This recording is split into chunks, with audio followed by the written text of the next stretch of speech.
Welcome, everybody. This is the Spectator Cast. We are on episode 10. We got Fusion, we got coolcmcgee, we got Four Wind, and we also have a special guest today, CEO champion, Dime. What's going on, Dime? Going pretty good. Glad to be here. All right, cool. We got him on the show specifically for this CEO, since he's pretty much the only one that was there, and can fill us in on what happened, what was not streamed. I don't know if there's any stories or anything, but we'll let him go off on that. So, how was CEO this year? For Soulcalibur 5, it was dead. Well, yeah, that's to be expected at this point.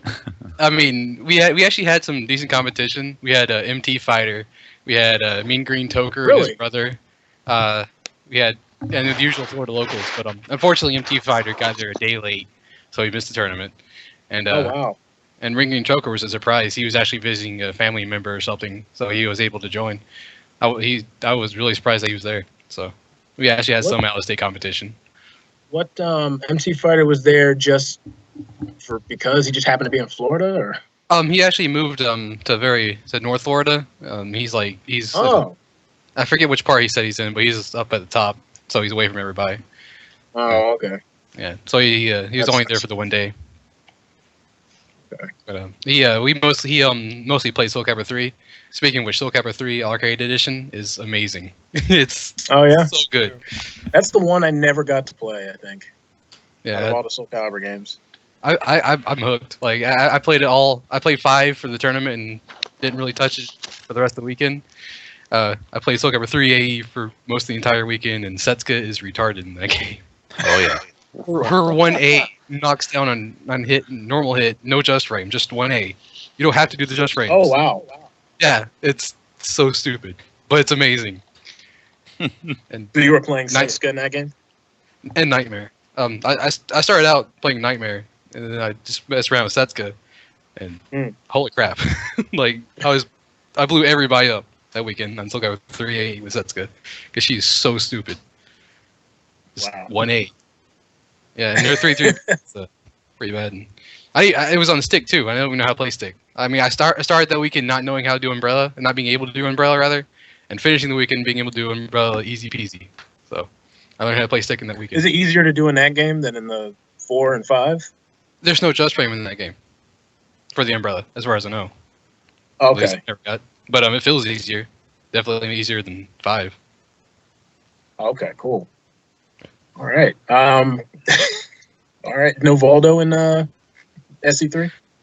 I tried him, but I have no idea how he works. 3. He's pretty different. I just I just played Nightmare because he's pretty much the same as he is in 4 and 5, and Setsuka's the same as she is in 4. So that's the only 2 people I really know in 3. But as far as Soulcalibur 5, though, I mean, we did play some casuals. Klob was probably the best competitor there outside of Florida local wise, and he's awesome. I'm really sad that the matches didn't get recorded. We had some really good ones. Like, so that was so how many people were actually in? 3, 4? 5? In 5, I think we had about 10. In Soulcalibur 3, I think we had probably 11 or 12. Most of the people that were in 5, 3. So you guys did a round robin or just did a regular bracket? It was just a regular bracket. Oh, okay. Yeah. Never did round robins. What's wrong with round robins? I hate it.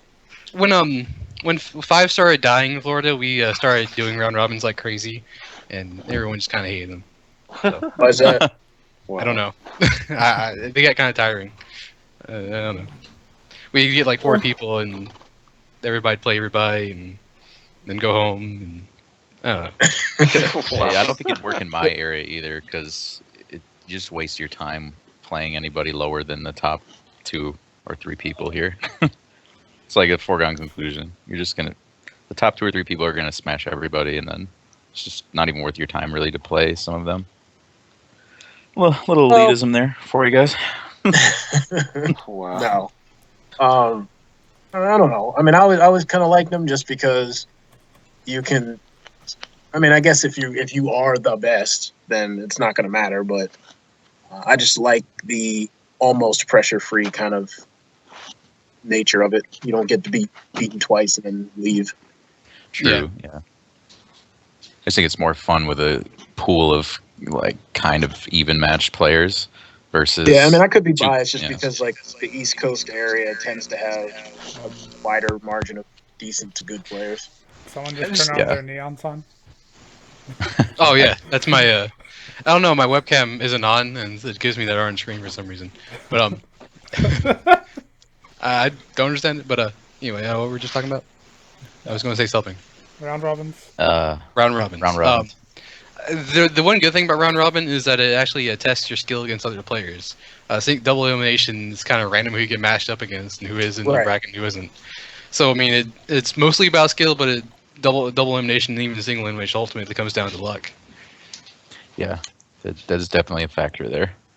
Yeah. Especially like if you're bad against certain characters and you just never had to fight that character, your results are going to be way different than if you had to play all your hardest matchups. That, and if you win, there's absolutely no doubt in anyone's mind that you were the best on that day. Right, for some reason. You can't get a situation where you just happen to not match up against the guy who's the favorite. Right. Like you go to a tournament and all the killers in one pool, and you get the one pool that has a bunch of randoms. Right. Yeah. Yeah, that doesn't happen in round robin. Unfortunately, round robin takes forever. That is true, especially if it's run poorly. Yeah. And so even in the round robin, the good players get tired and they start wearing out and they get worse. So, I don't know. Yeah. Fucking hate it. Yeah. You weren't around for FSAC SC4, were you? Oh yeah, I was around for it, but I didn't go. You weren't competing then? I was locally. I don't really go out of state as often as like. No, I've only been to a few out-of-state tournaments, mainly final round and NEC. Okay. Yeah, because I only remember seeing your name pop up more so in 5, so. I was around for the end of 4. I mean, but like I said, I only went to the local tournaments. Right. Actually, I don't think I went to a single out-of-state tournament for 4. Yeah, I didn't. Did you enter? Because I know you play around with Mortal Kombat. Did you enter that at all for CEO? At CEO, yeah, I went 0-2. Oh, really? Beat you. I messed up and got the PC version, and we're behind on the patches. Oh, wow, yeah. I don't get to practice, so I just don't even play the game. Do they still not have the patch? Yeah, we finally caught up with the Predator patch. I mean, it's still the game still crashes randomly, and they still have lag spikes. And why did you tell me to buy the PC 60 to 20 frames per second? I'm a PC gamer, and I'm like, okay, this is MK10. They surely won't fuck it up. You told me before we started you should buy the PC version. You didn't tell me about how it crashes and how it doesn't work. MK10. Come on, they've had 2 shots already, right? Third time's the charm. I don't know. Oh well. Yeah, I don't get the PC thing, honestly, but I mean, I guess if it works for you. In this case, it didn't, though. If it worked, had been awesome. A port, it would have been awesome. Yeah. But I've heard this before about a lot of fighting games. So I don't know if it's just that person's copy or if it's just in general they just don't get good ports. Japan just sucks at porting things. Well, that's definitely not good. Blame Japan. Well, is it for this particular game? Didn't they hire some notoriously bad company to port it for cheap? So you got what you paid for. They hired High Voltage Studios or software, what the fuck they're called, and they are so bad. You can go on Wikipedia, and every single game they've reported is ass. Wow. Yeah, they keep getting contracts. Luckily, they actually the Steam forums are actually thinking that they actually got fired because now we're seeing their old files get deleted and replaced by this new files called QLock. Which QLock are the people who did the ports for Ultra Street Fighter and the new DMC and a bunch of other games that were alright. Port windows. So we think they got fired, and the Predator patch didn't fix much, but it didn't fuck the game up like every other patch HVS release. So.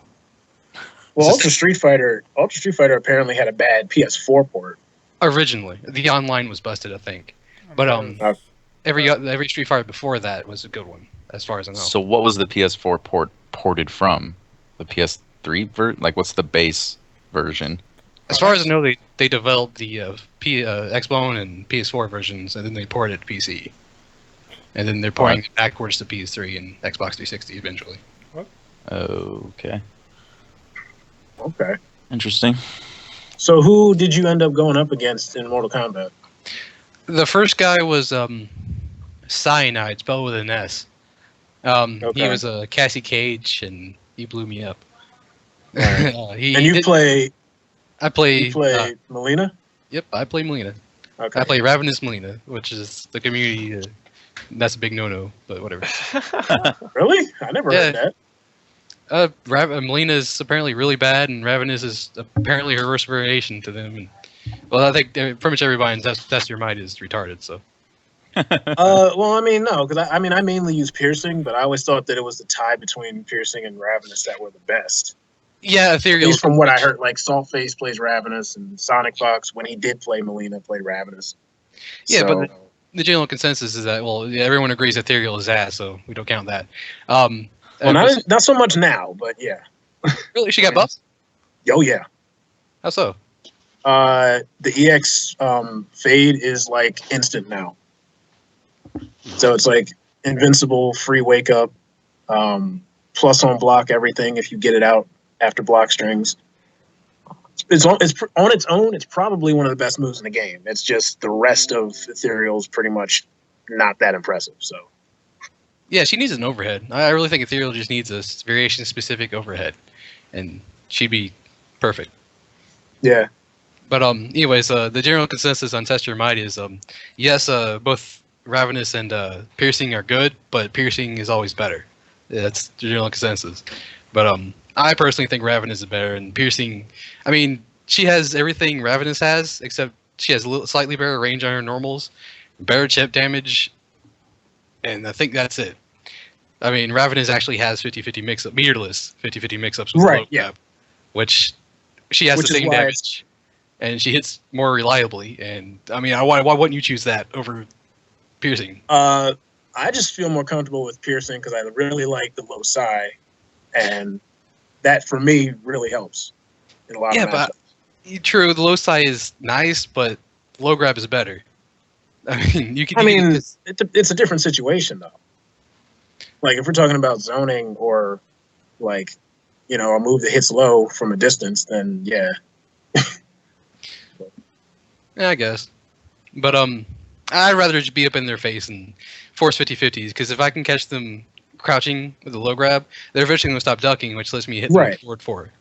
Yeah, no, I think Ravenous is pretty good, but yeah, I don't know who you've been talking to that said it was bad, but you know, that's whatever.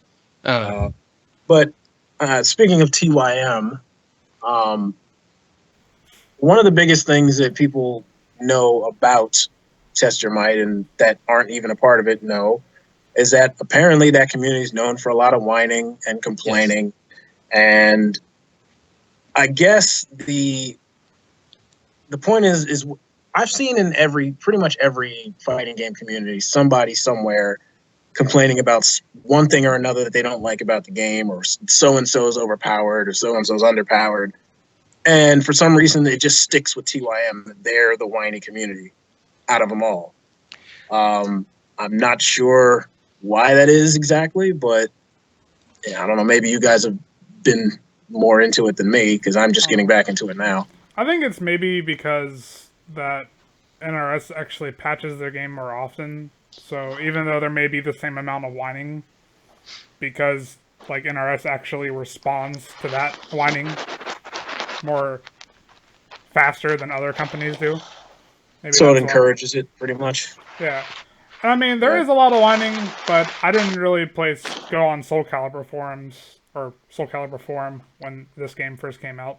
So I don't know how it was on here, but just a lot of people will, if they get beat by something, like freely, instead of trying to figure it out first, they'll just immediately go and start a thread. Like, yeah. Jason's OP, does too much damage. Yeah. I personally think it's because, I mean, hot opinion coming, but I personally think they don't police their casuals. They don't shoot them down, they let them run amok. I mean, Oh, you said police. I thought you said please. oh no, they don't police their casuals. Yeah, they Oh, don't. okay. Yeah. They don't Those delete stupid casuals ass are threads. very pleased. Yes. That's an entirely different sentence. Then. Oh, But yeah. but like on 8-Way, yeah, go whenever someone makes a stupid ass comment, people jump on them. They sometimes it's a little too hostile, but they do put them in the right and everything. On Tester, they don't delete threads, they don't merge threads. They just, I mean, you can go there now and probably find a ridiculous thread about some random topic about, you know, what does this one move out of the entire game do? And I don't know, just random ass wrong and a bunch of whining about, you know, this being too strong, this being too weak, this character was nerfed Yeah. unreasonably, and I don't know. Like there was actually when did you see CEO top 8 for MK10? Oh yeah, the Tanya show. Yeah, Tanya Combat X. There are actually people complaining that Tanya was nerfed, and I can't believe it. Well, yeah. And did you see that as a result of that, there was actually a thread made? I mean, this probably wasn't taken as seriously, but there was actually a thread made to say whether or not they should ban Tanya altogether from EVO. And the reasoning for that was just because they didn't want their game to get booed in the event that Tanya made the bulk of top 8. Yeah, that I mean, that didn't make sense until you said the booing part, because we were booing her at CEO. I mean, it got really bad. I mean, the crowd was really booing her, and it got so bad we were actually counting the teleports. Yeah, that was actually funny. That was actually really funny. I didn't know what was going on at the time. I just heard people counting, and then I realized it was about the teleports. Mm-hmm. I think we actually got to 100 in one round. Well, to be fair, it was a Tanya mirror, so they each did about 50. And I actually think the players were actually doing it more just to up the count. So probably. I mean, what else are you gonna do at that point? Teleport. Oh man, is that the flowchart? Just teleport. But yeah, she did get nerfed. I don't know how severely, but some people really, as soon as the patch was announced, a lot of people really thought it was bad. But now people are starting to say it's not as bad as they thought. So yeah, the big nerf I know, I don't really follow the game as closely as I should, but the big nerf I know about is the fact that they removed invincibility frames from her teleports. That was a big that makes sense. Now I think it's a glitch, but now she can she recovers fast from the teleport when she hits the ground. She can cancel the teleport into a special move or something. Or, well, I'm not sure how it works, but so you got a hidden buff. Yeah, it's probably something that people didn't know existed because they relied on the teleport so much. Right. That's what happened with Cyrax and MK9. People didn't know how bad he was until they nerfed all the easy to do shit, and then all of a sudden he's getting 60% resets guaranteed. All right. So Slade told me to shut up about MK10. Damn. And we're listening to Slade. Why? Ooh. Touche. I mean, you brought him up. It's like that was a random request. This is Spectator Cast, not Slade Cast. Oh, true. There you go. Slade. PartyWolf is going to sleep in chat. All right, should we go to a topic? I guess. Well, yeah, we were on one, but I mean, if you want to pick something else, that's fine. I thought we were just kind of basically just transferred over because it was like we were just talking about one thing and went over that, but I guess like an actual one. But we could talk about K-Brad. Oh yeah. Oh, the CEO. Oh right, okay. Oh boy. Stone Cold. I unfortunately wasn't there for the entrance, but oh man, he actually got shouted out by Austin. Yeah, I did hear about that. Actually, it was like a 1-minute little shout out. Yeah, it wasn't. I mean, that's cool. That's awesome. Well, I mean, shout out. Yeah. He said that like he's like been in the public and had like random people be like, "Hey, I saw you on the internet." Pretty cool. That's crazy though. Like just to know that he was. I mean, somebody probably just found him on whatever social media. Is like, here, look at this video. But yeah, that's still pretty. That's still pretty crazy that he actually saw that and acknowledged it. About the most he said though was just that he blew up his Twitter feed. That's the point he kept making. And he even said he probably won the tournament, so he shows you how much he knows. K-Brad lost that game that he came in on, but Yeah. To be honest, I'm surprised nobody's done that before. As long as they've had these entrance things, they just started it this year.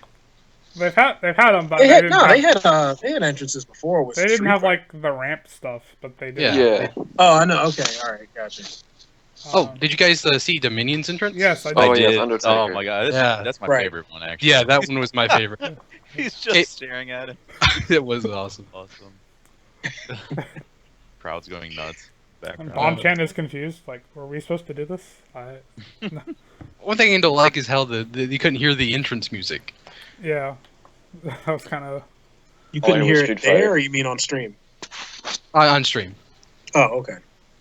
Yeah, I missed the Street Fighter entrances, or Marvel entrances, where the fuck ever it was. Yeah. Okay, you guys want to move on to a new topic? All right. Let's talk about. Do you have something, Wind? No, I'm waiting for you. Okay, let's talk about PartyWolf's online tournament. Favorite part, man. Well, let's first talk about how Dime played his match without knowing he was playing his match. So, okay, so PartyWolf is going to have an online tournament, and I'm like, okay, whatever. And then Oof says he's going to give out cards. I'm like, that's awesome. So I try to join it, and so PartyWolf tells me it's full, and I'm like, okay, whatever, I'm not in. And I hear that it's being streamed, but I'm like hours late. So I go to the Twitch stream. As they're trying to invite my cousin. He's dead. And next thing I hear, the stream's over. It's done. I'm like, okay, whatever. I turn off the stream. I go to my Xbox. I'm about to turn it off. And I get an invite from Jimbo. And I'm like, okay, maybe they just want to play casual. So I go in, and they're putting me up against her. I'm like, okay, I'll play IRM. And then I hadn't played since CEO, so I decided to pick Nightmare, just fuck around. And when I'm playing Soulcalibur 3 because I've actually started emulating the game on PC because I love it so much, and I'm playing Soulcalibur 3 Nightmare. I try to meterless GI him like a million times. I'm still in SO3 mode. I wasn't using my meter all that game, by the way. And so he beat. I think I actually got the first win. I actually did beat him in one game, which is cool. And then I went to Voldo after he beat me the second game, and he just tore through my ass. And I'm like, okay, that was good casuals, and then get kicked. I'm like, what the hell? You didn't know that was a tournament. I had no idea it was a tournament match. I didn't prepare. Oh, wow. I didn't even know what was happening.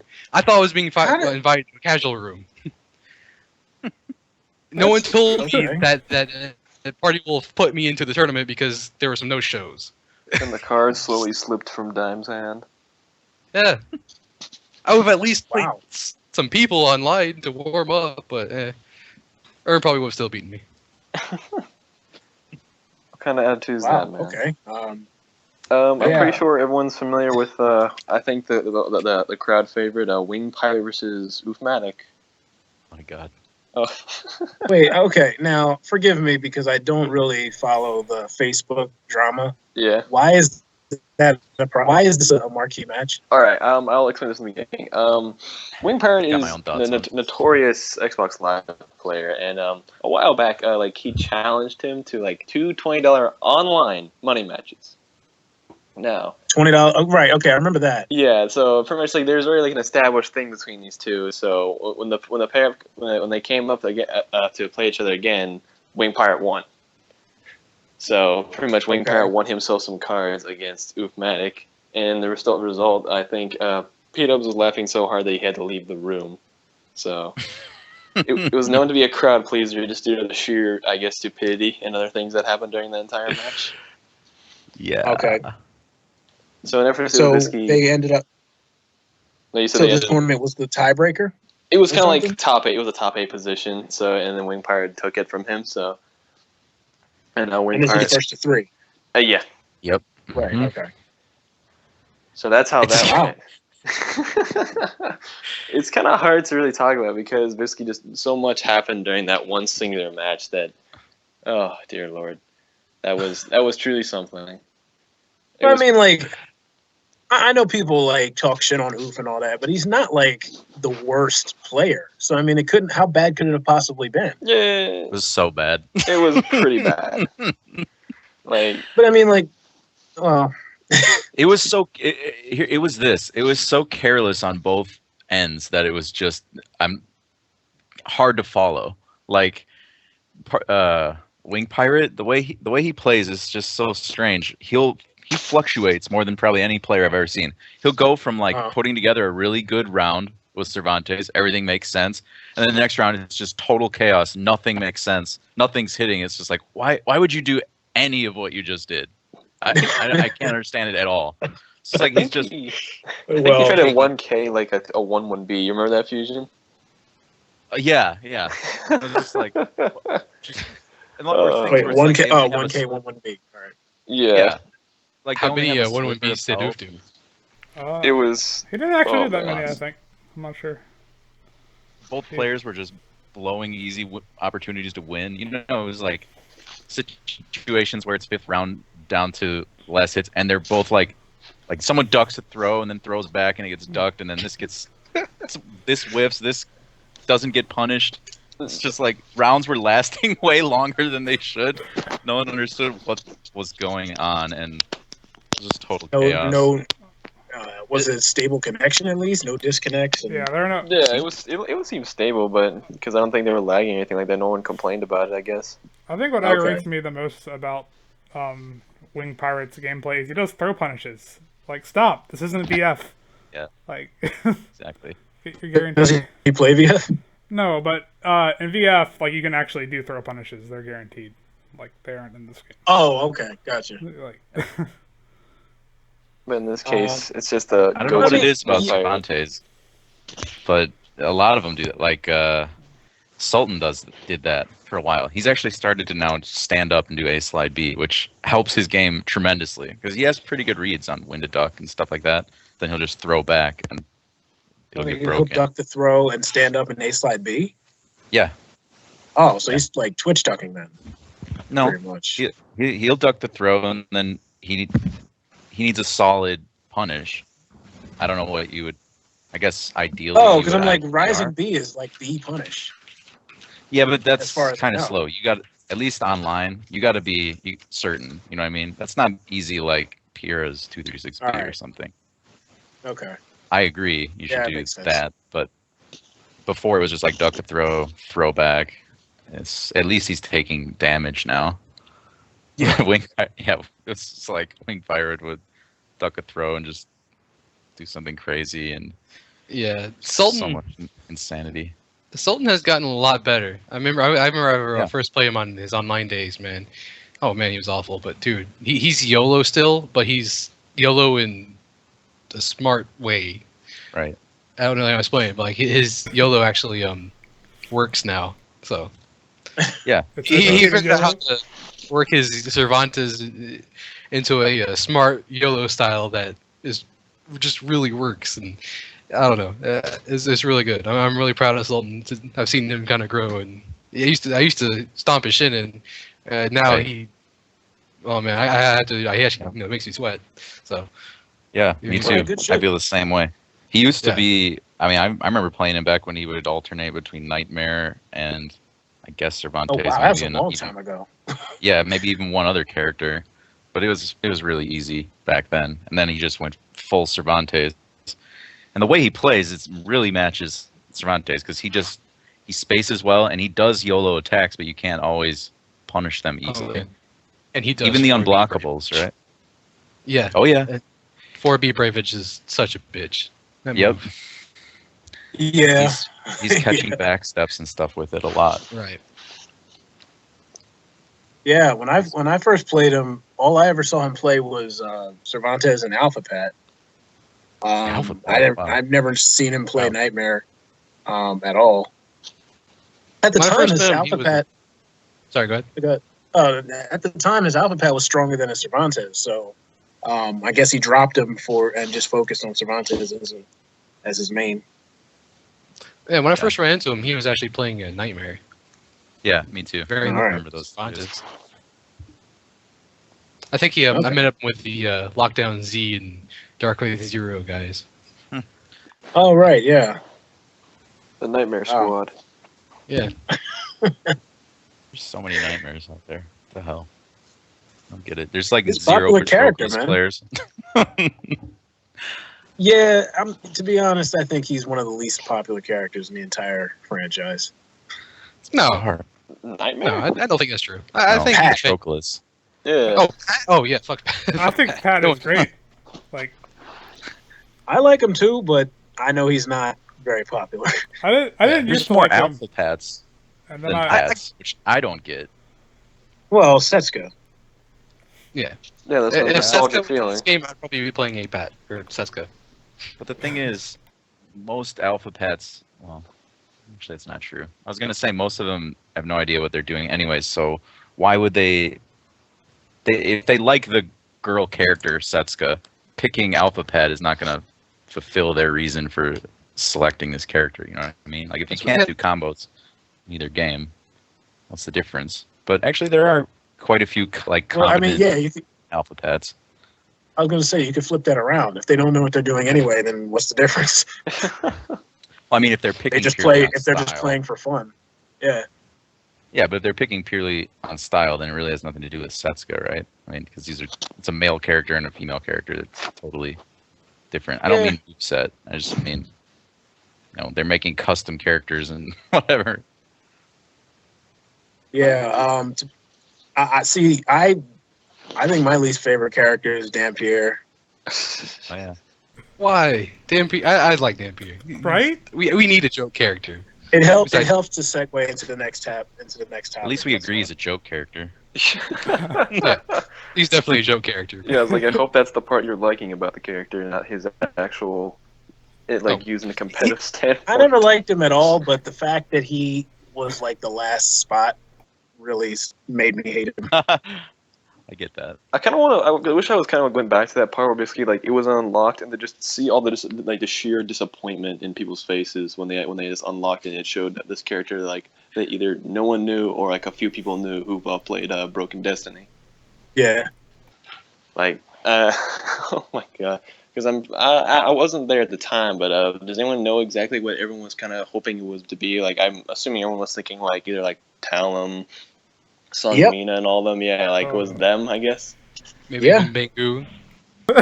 Oh, thank you. Especially Talum, You're because she's probably like the only youngest. one. Maybe you and a handful of people wanted Bangu.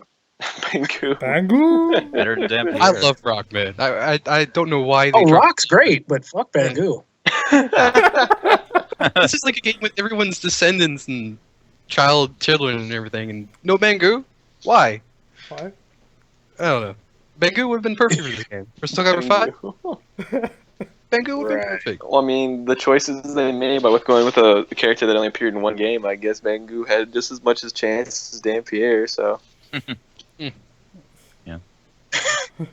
No, I don't. Yeah, I don't like joke I characters. just think that'd be hilarious. No, I mean, I think it would be hilarious though, just because Rock spent his entire story trying to find this guy, and now he's here and Rock's not, and it's like, well, great. Well, just forget storyline. I mean, the story was very ass to begin with, so I mean, like, It could have been good though. It could have been good. true. It could have been good, and then Japan got hit by a tsunami. Rest in peace. Oh Well. my god. I mean, what are you gonna do? It is what it is. But hopefully, if we ever get word of a Soulcalibur 6, they'll do more with that.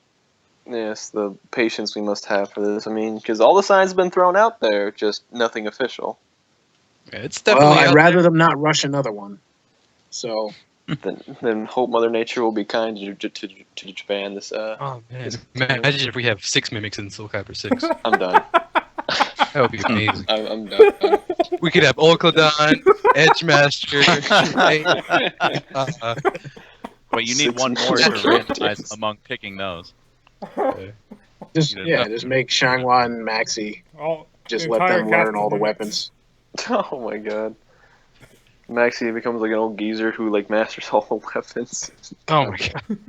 Actually, never mind. He can't get old because of the shards. So never mind. He'll be really young and just have master of all the weapons. God damn it. Oh, is that why he never got old? Yeah, he is like the. I never even knew that. Yeah, like I figured this out sooner or later. But it's like, oh, the reason why he doesn't get old because he's still like a shard of soul edge or some shit that keeps him young. I'm like, oh, okay, so that's why he's not like old as Voldo fuck. gets old. I thought he just had really good genes. Like really, Does he really, sing really with good. too? He's got Will Smith Managed to disease. keep everything. Doesn't age. That's gotta suck though, man. Like Shanghua's like twice his age one day. Oh my god. God damn. I mean, hey, Rugi pretty much lost all his Natsu's abilities to gonna being- get older than him at Oh some god. point. Like, Oh Jesus. Yeah. Oh man, that's gonna be that'll be interesting how they're gonna put Maxi. But I'm just seeing if Rugi will make a comeback. Hopefully in his like 40s now now I'm depending on how far they skip ahead for Soulcalibur 6. So it's like, all right, we'll be in his 50s, so where he can no longer do like any stance because he'll probably throw out his back. So, I mean, I don't. So they're gonna have miss, Throwing out his but there's gonna be a I don't think- 50-50 RNG that he hurts himself and you lose a Yeah. quarter. oh life. god, back I'm as far dropping as him it is. immediately if I find that out. He'll be the Oh. next tier. Well, speaking of RNG, do you guys think Dampierre is a viable character or not? No. He is if you never get unlucky.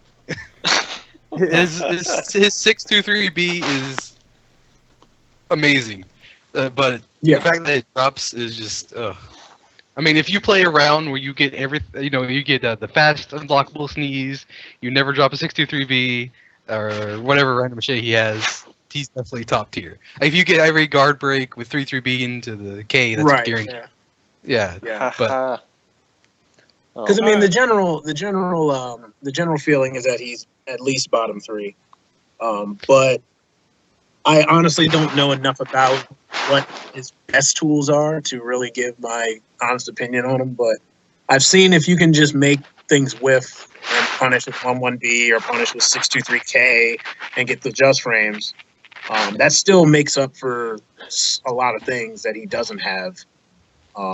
So, I mean, obviously, if you're playing against top level players, you're not going to be able to make them whiff 50 times, but he does enough damage to where it might scare them out of their their preferred zone.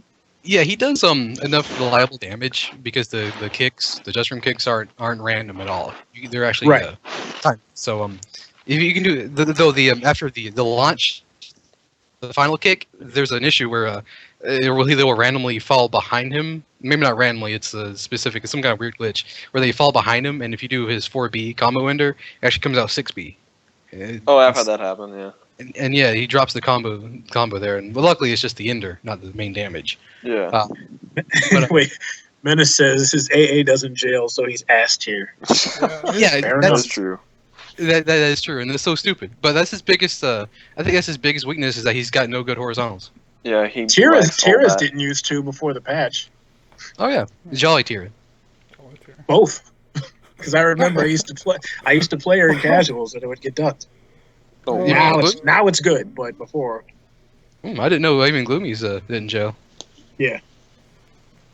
Well, that's terrible. But viability for Dampierre. Yeah, like I said, pretty much it's like the character on itself and all together is complete ass, but it has tools that can make him very, very good. Like Dime said, where basically his kicks do an absolute godly amount of damage. His 623B is an amazing backstep catcher if you are lucky and you don't basically fall down and become negative instantly.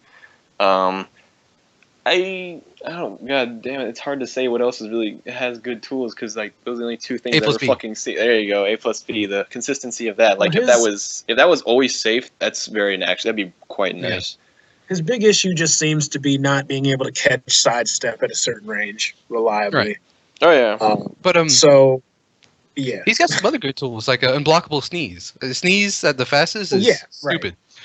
I mean, if that was reliable, that would be broken. Well, that'd Exactly. be pretty dumb. Yeah, that would. Yeah.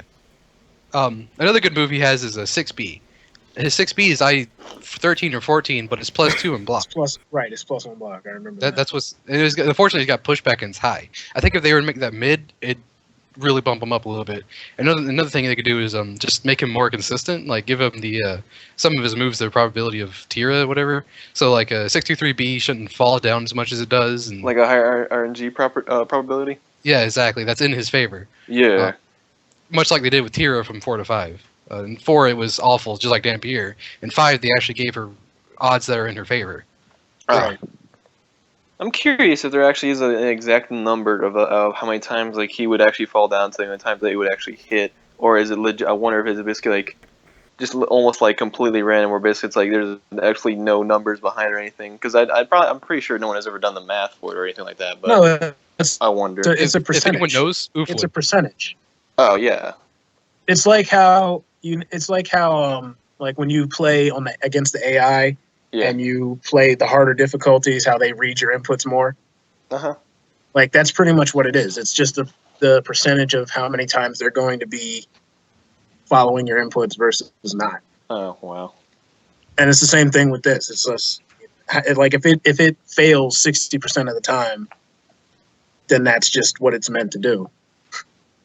I think he's pretty unviable, but like the only thing that could really make him viable isn't even like a viable thing. Just the fact that like there's only one Dampierre player like in the world. Well, one Yeah. tournament one, yeah.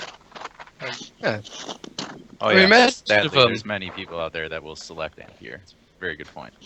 Very Right. depressing. That's the thing. Like, he's not a very popular character, so Hey, I love There's not Dampierre. that I was many hyped when he got released. I've been wanting to play him since Broken Destiny, and when he was announced in DLC, I was so happy.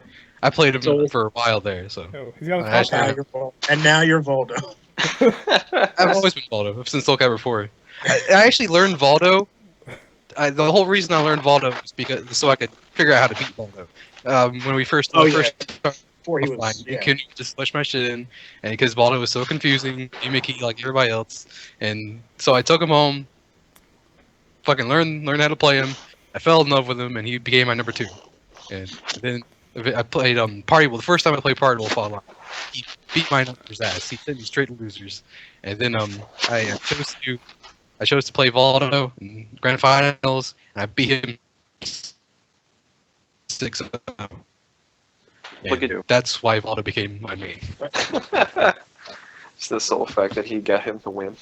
Yeah, no, it's just because he had the the Voldo effect. I don't know. Yeah, I mean, like, what you think you would have been different if it was like another character that 6-0'd Party Wolf at that time? I don't know anyone that I don't really think I'm good with anybody else. Good enough with anybody else.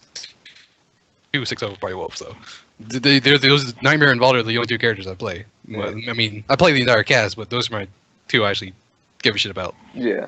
Right. Define play. Like I usually when I learn the game, I dedicate like a few weeks to learning the character and playing them. you roll your But I face don't on the hitbox. Like Yeah, pretty much. I just press around the button. It's like I'm typing an essay. Wow. Speaking of which, why don't more people play Hitbox? oh. It's get Yeah, I How don't much, know. stigma. how much does a hitbox cost? People I don't think like change. It's comparable to an arcade stick. Yeah, I don't know. The only stigma I hear about hitbox is that it makes you godlike. Like No, the stigma I get from a lot of people is like, well, how long did it take you to learn that? And like, well, that works. And but it's Oh. really not as complicated as people make it out to it's be. just It like really using isn't. a keyboard, right? That's all it. Yeah, Yeah, basically. exactly. The biggest thing is that the up and down are switched. That's the Yep. hardest thing. Totally agree. Like I've seen people And like who don't have like a hitbox, but they have an arcade stick without a joystick. You know, so it's not like when Hitbox started doing it, it was a new thing. I just think now there are a lot more players who do it, and like I It's don't know. kind of comfortable on your wrists as well. oh yeah, that too. You're not. I mean- you get to return your wrist to neutral every time. Right. So Mm. for sessions and stuff, it's nice. I think Hates told I would me And about imagine the up and somebody said he was a cheater because he was using Hitbox. People say that sometimes seriously and sometimes just as a joke, but who knows? Who cares? Like something like Mortal Kombat, where there's not a lot of half circles and things like that. I could see it being really good, but like I would imagine doing stuff like Setsuka's or Alpha Pat's umbrellas and instant full crouch 3Bs and stuff like that would be kind of hard. nope, it's easy peasy. Oh, The hardest part is the side, the A to B, but that comes with stick too. So the actual 2-1-4-3 is easy. It's just Yeah, it's really it's easy. like butter, just so smooth. The nice. You realize I can't see that, right? I know, but just picture my hands doing something. The nice Alright. thing is you can find the diagonals like a lot easier.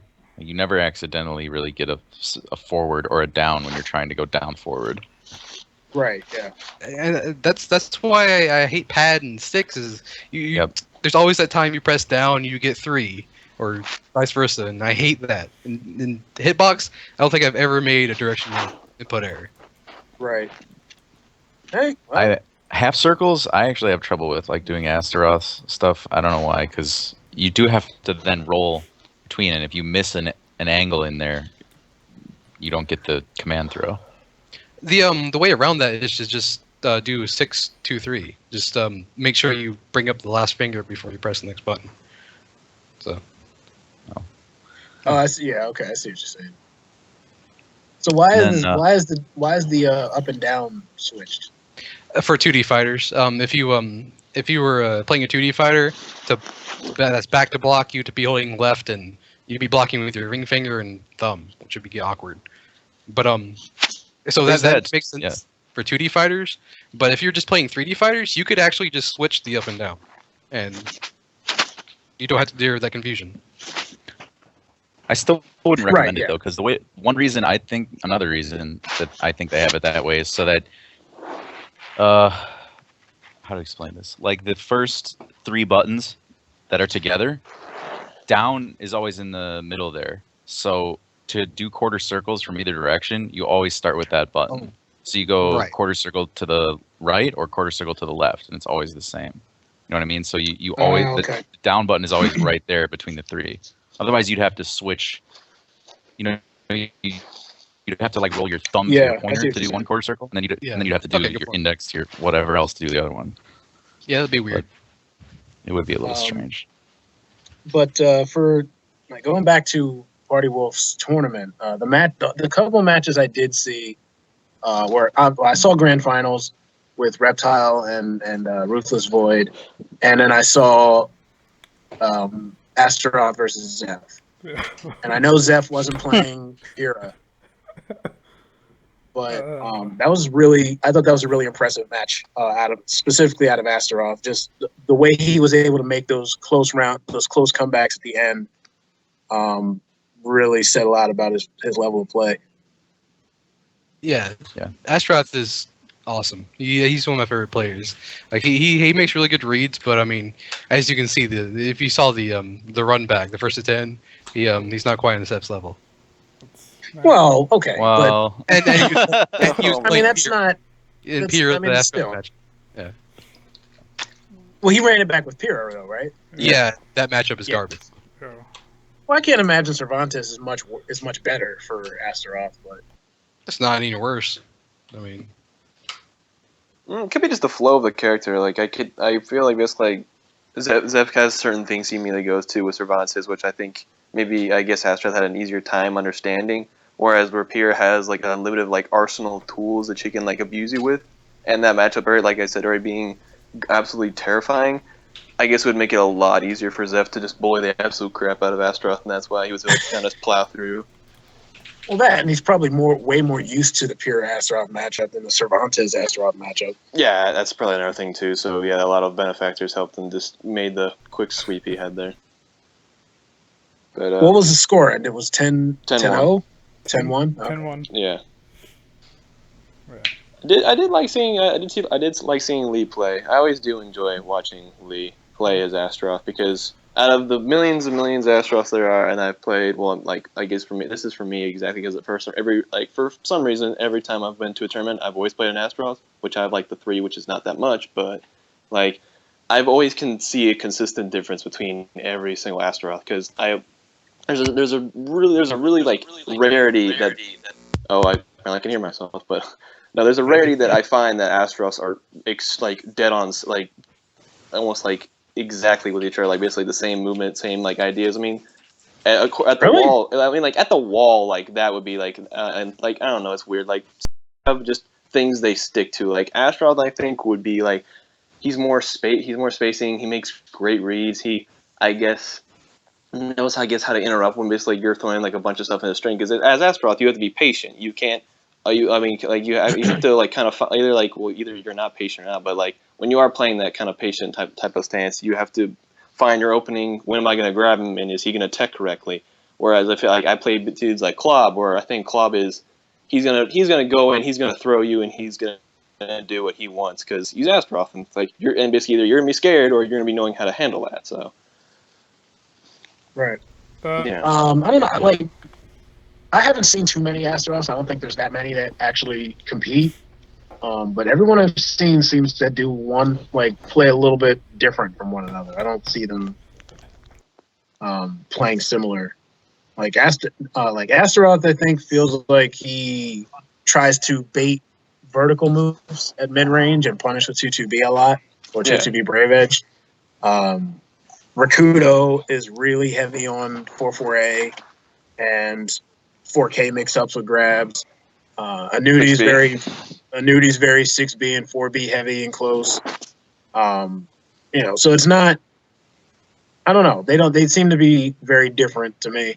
But I haven't seen Klob at all. I've never seen any of his matches, so I don't know how he plays. But Klob is he's kind of like a nudie. He's very patient. He never ducks. Yeah. He doesn't really just guard as much, but he doesn't whore out 2-2-B unless he finds out you can't just guard in reaction. And he will grab the shit out of you, and he will 4B the shit out of you, and he will bull rush the shit out of you. That's his main game. Yeah. Yeah, I really used to hate the Astaroth matchup. I don't think it's too bad now. I mean, like, yeah, because I remember that I've always seen like the multiple times you play a nudie at all you guys local, and I always think I'm like, wow, these are interesting because for some reason in my mind I always thought basically like you would always have such like an easier time. Like I don't know how that matchup fares for Leisha at all. Is it? You mean the Leisha Astaroth match, is that good, bad, mediocre, even? I'm tempted to say it's even.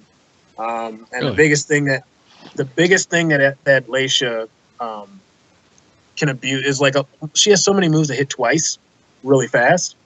So Armor Bull Rush almost never works against a lot of her pressure moves. Like even the highs, the second part will come out and beat the armor. So it's hard. He can't really spam that to get her off him. But of course, the damage is way in Astaroth's favor. So you can never count him out of a round. But if Leisha just guards pretty much any of his good moves, she gets a launch. So it's like it's not. If she stays on him and just guards properly, it's really hard for him. But damage is damage. Does she get any unique combos against Astaroth because of his size? Yeah, actually. Off her full crouch 3B, she can run up and do 3-3B, which is 70 something damage. Which is more damage than she would have gotten off of her CE ender. So Jesus, I've never seen that. I don't do it a lot because it's only Astaroth specific, so I don't remember to do it, but I know it's possible. Huh. That's awesome. I know Voldo's got a couple of things like that. She gets before I forget, she gets another one off of if she guard breaks. Well, not the guard break, but if she gets the counter hit off of that move where she goes super and does that like leapfrog thing. Yeah, super. Normally, if you're Leisha, if you hit the person like at tip range, you're in range to turn around and do AA Brave Edge. With Astaroth, she's in front, so she gets it for free. Oh wow. So it's like almost 100 damage off of that if she gets it. The struggles of being a big character. Man. Right. But I mean, that's not really going to tip the scales of the matchup because I'm going to hit that maybe once every 100 matches. Yeah, but it's still like it's still there. Yeah. So. Yeah. But Dime, you said you had something. Oh yeah. Voldo against Astaroth. 2-2-B into back turn B plus K, which is the AGI. That's guaranteed always, and it's not much more damage, but it pushes him so far back. It's great for positioning, and it doesn't sacrifice that much more damage. Another thing is his 6B wall splats, 6B Brave Edge wall splats. He always gets B plus K hold into Magic Call K for free on just Astaroth. and that's more damage than the other enders, and it gives him way better wake up. And so Astaroth really sucks. It really sucks for Astaroth when he gets wall splatted by it. Yeah. But to be fair, if Astaroth wall splats you, it's game over. So Yeah, that's what sucks. I think almost about every single person in the cast has their own little special thing for Astaroth due to his just massive ass size. Because I know for Pat, basically off his normal 6-6B and then 6-6B plus K, and then like Brave Edge Shield Bash, doesn't he like always get 3B for the finisher? wow. Yeah, doesn't he always get that? I remember that was always a thing for I don't know which character, but I always would say it because I think I saw Blue Boy do that to somebody, but I think it's Astaroth, I believe, because I couldn't really imagine who else he'd be able to get that off of else. I don't know. I don't know any actual Astaroth specific stuff like that. They could be though, because the only time you're really guaranteed, 3B or delayed 236K is if it was a regular hit 236B Brave Edge. So like if you launch them and do 236B Brave Edge, you can't guaranteed do the 236K ender.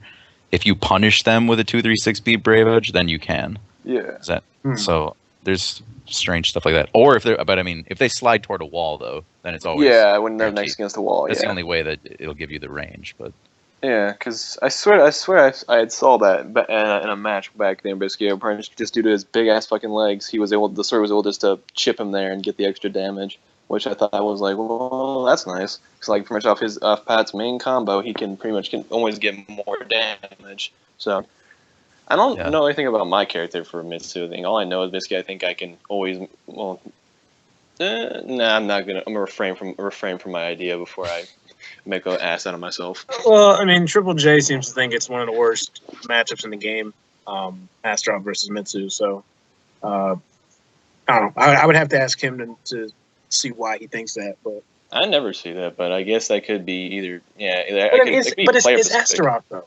Astaroth is like he can either be the worst character in the game or the best. It's just like he's that polarizing. Yeah, no, it's terrifying.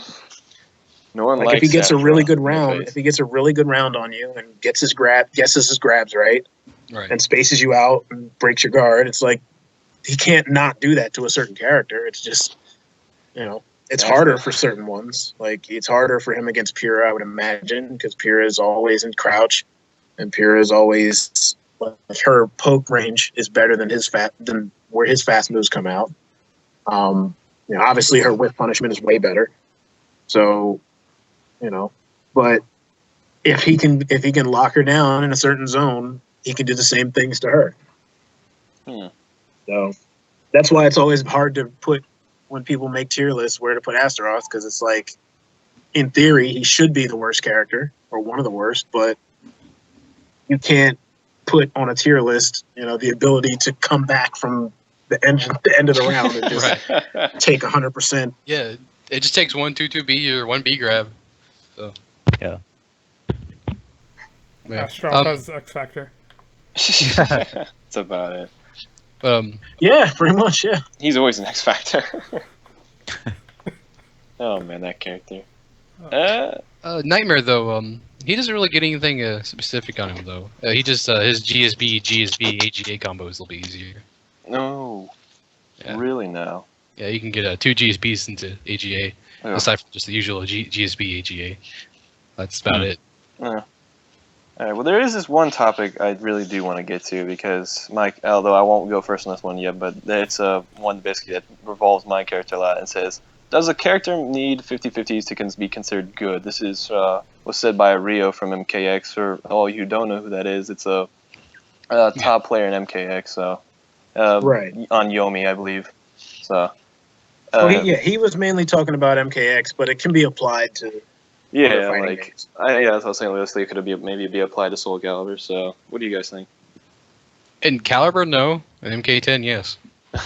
I think it depends on the game. Like Superman in Injustice didn't have 50/50, and he was broken. Like, well, yeah, 50/50 wakes. Like, he had overhead or not. I mean, are we talking about you have to have a heavy a heavy 50-50, or I mean, if 2K and BB is a 50-50, right? I mean, true. so that's what I don't understand about this question. What level? If you literally have no option to force them to dunk, I think that's not going to work. Well, see, that's what I was saying. That's what I was getting ready to say is like you have to define 50-50 because 50-50 doesn't necessarily mean low and overhead or low and mid. It could be different things depending on your situation. If you have them in the corner, it could depend on whether you're killing their step or killing their guard gauge, or there's different ways to mix up with that. But Soulcalibur doesn't take place as much right in your face though. Yeah. So those heavy low mid mix-ups, you're not going to see them as often in Soulcalibur as you will in 2D fighters, or Tekken not as much really either, because that's more hit and run. But mostly in 2D fighters, if you get in close and you have those 50-50s, you're generally a good character. As opposed, if everyone has them, then maybe not. But if you're like one of 3 or 4 that have them, then yeah, you're generally pretty good. But that kind of goes into the topic underneath, which is pretty much what traits, when you look at a fighting game for the first time, what traits do you look at? We'll stick to Caliber since we all play it. What traits do you look at that make a character seem good right off the bat to you? Are we only talking about gameplay wise?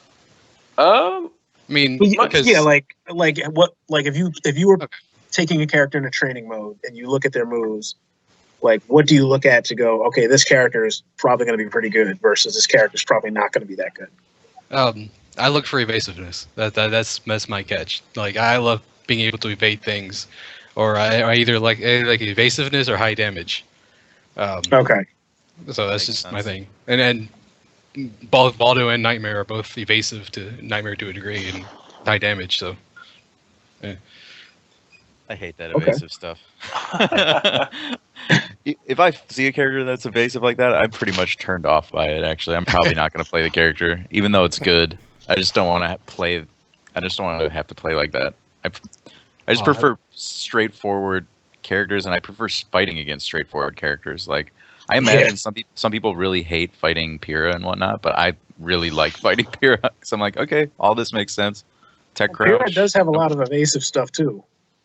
Yeah, well, I guess she's pretty much she has a lot of things. So, like back. I mean, it depends on how you crouches. I mean, tech crouches, sidestep tech crouches, super tech crouches. It's more the stuff like Voldo's back turn throw, where he takes a sidestep out and an attack that it's just really awkward in a different way, where he's back turned all the time and right. So you just hate Voldo, really?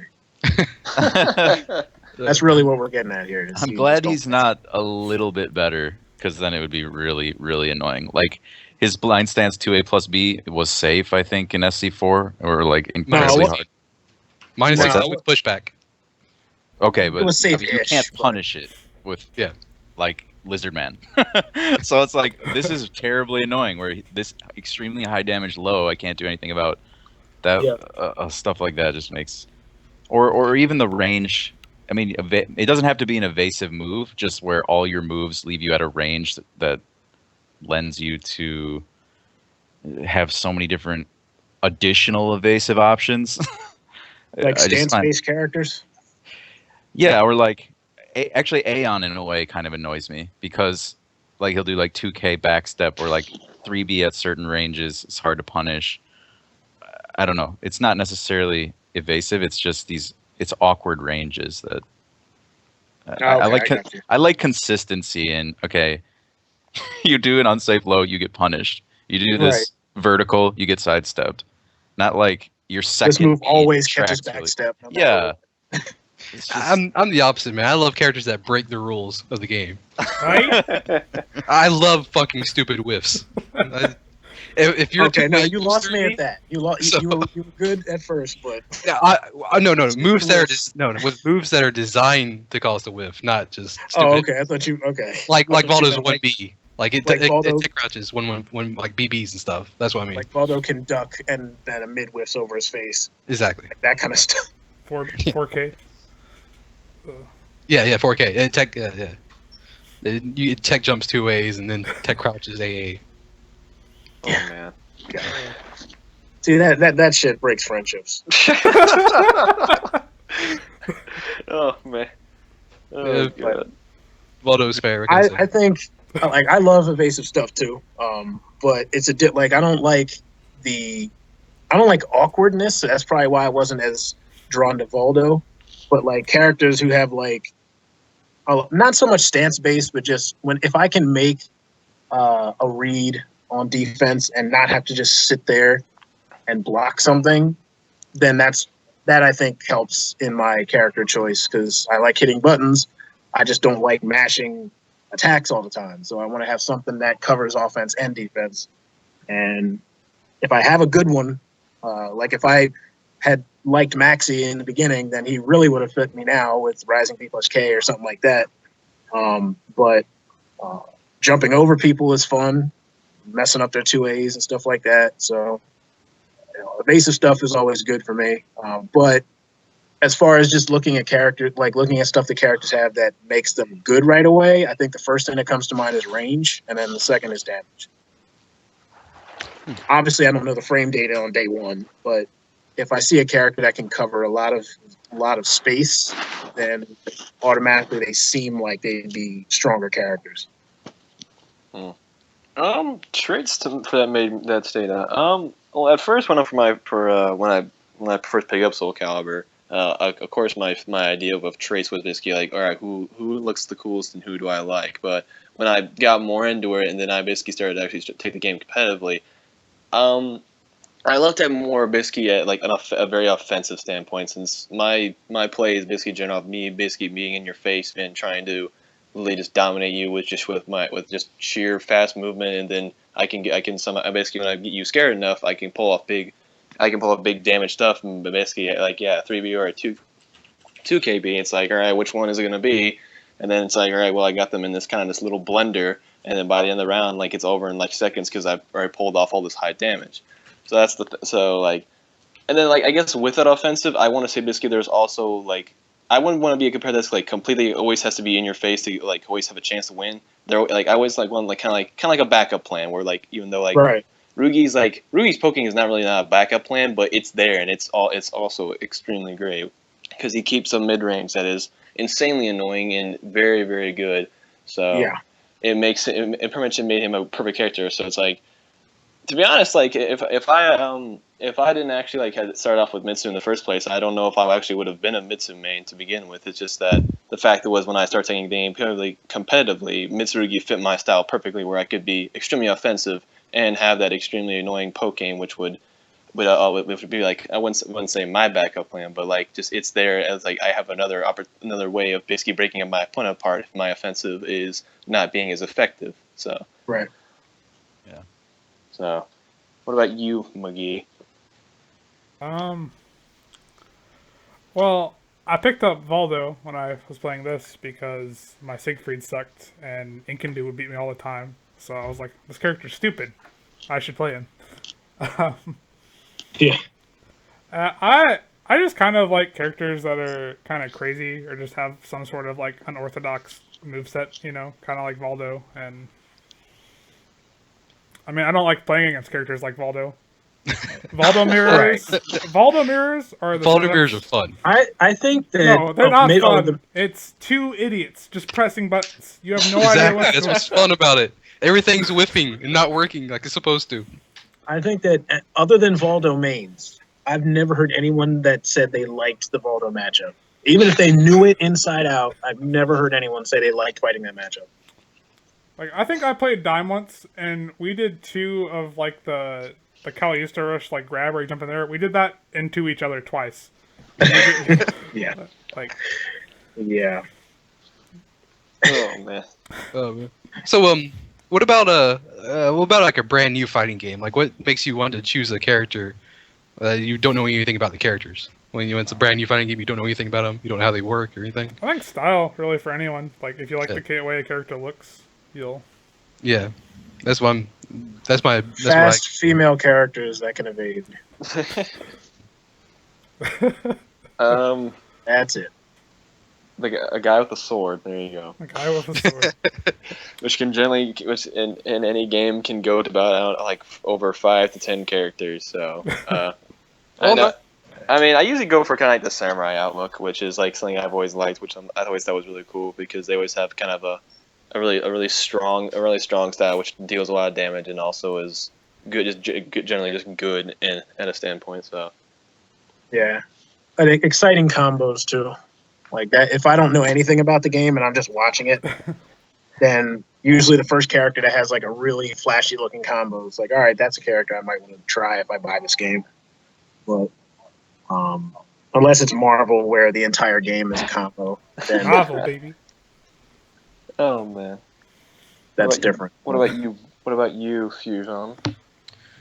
If you're still alive, oh, there you are. It's hard to know, right, when you pick up the game, all the combos and stuff like that. I mean, I'd probably play online or watch videos for a while before I found a character I like, because I'm definitely going to go for damage and speed. Not so much safety, like, surprisingly. I really don't. I think that's the like kind of weakest factor among like safety, range, speed, damage, because a round doesn't take that long and you can easily guess right, 8 times or less if you have that much damage, where it really doesn't matter how safe it is. Like Pat's 1K is not that safe, but I'm not going to stop using it even if I get launched. Like it's there. Yeah. And you also have a safe 6xb, so that's going to give you free lows there, just the threat of that. But the other thing is, like, if we're talking about a brand new game, you're not going to know what's safe and what's not, unless it's like an obvious weird animation. But for the most part, you're not going to know the frames right away. You're not going to know the frames right away, but you can kind of tell how fast the move comes out.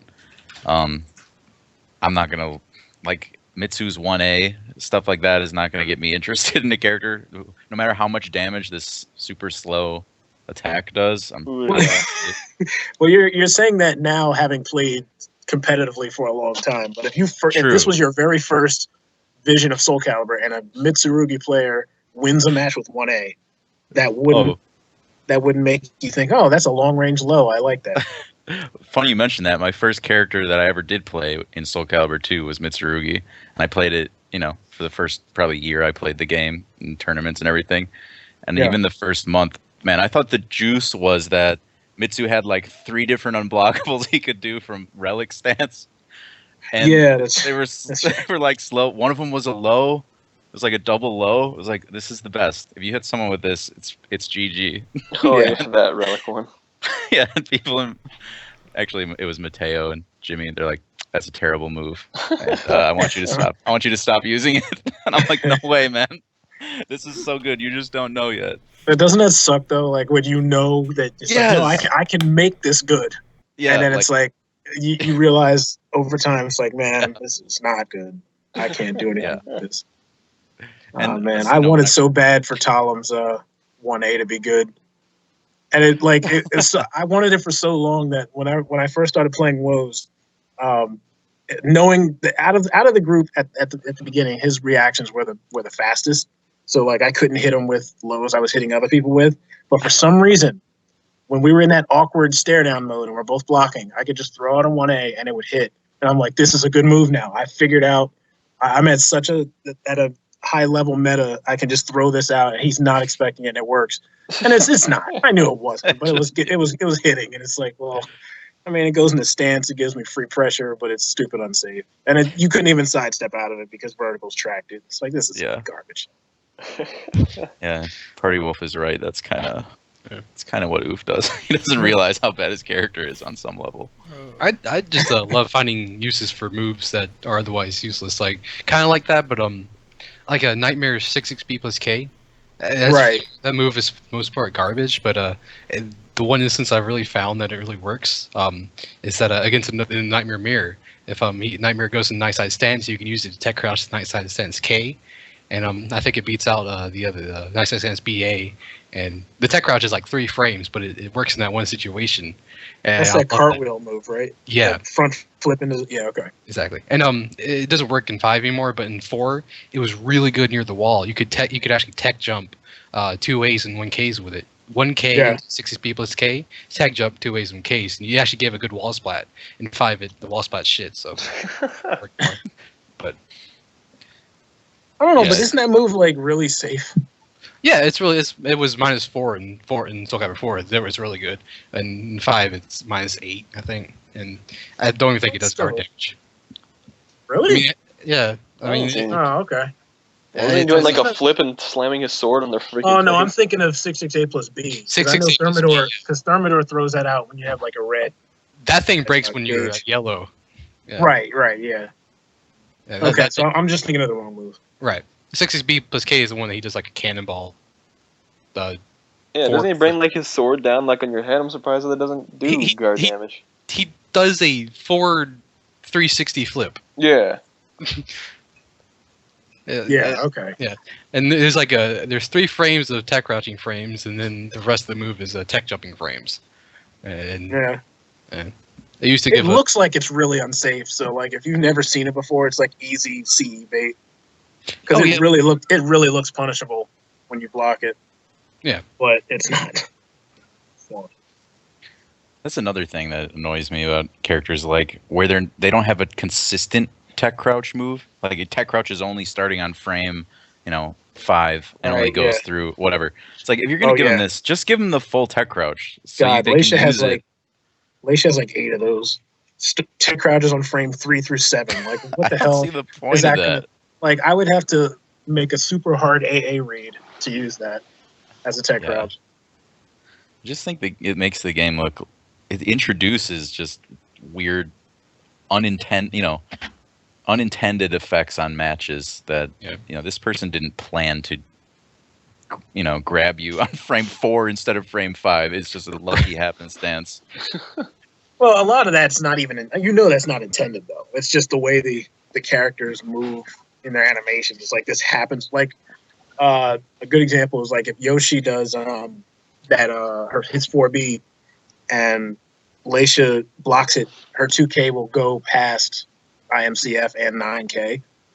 So it's like because it has a weird, like she kind of leans her body forward, so it does like a sidestep thing that shouldn't be there, but it evades shit that way. So It's odd that stuff like that makes it in though, because the animation, like the actual, colorized piece of it should just be an overlay on top of the wireframe, right? Like where the hitboxes actually are is one Right. thing. What you're actually seeing is another.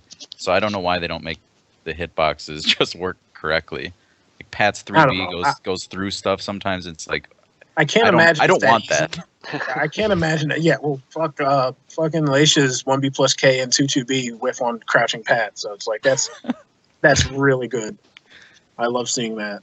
But I can't imagine. I can't imagine it's easy to fix all those things because they would have done it by now.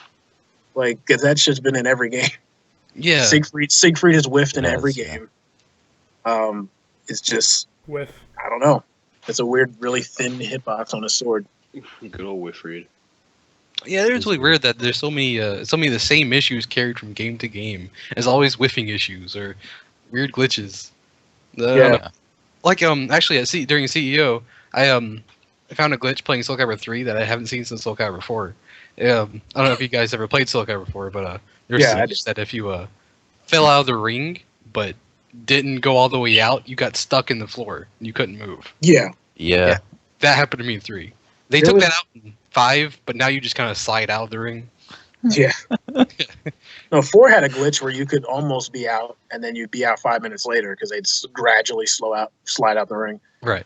But yeah, I don't know. I don't know how that stuff happens, but Yeah. still. I know Voldo. Now I'm thinking about if he gets hit by Algol's 1K, he can do 6xp and it will go through 2A, his BB. I think it goes through his AA as well, 3B, and a lot of other dumb shit. I think he gets interrupted by 1K into 1K though. Wow. He's at -2, so These character-specific situations.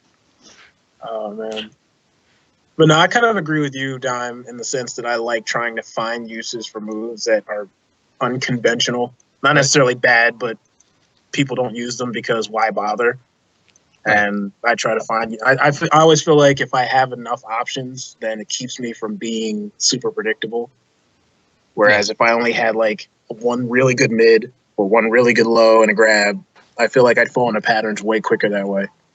and it's great for hype too, man.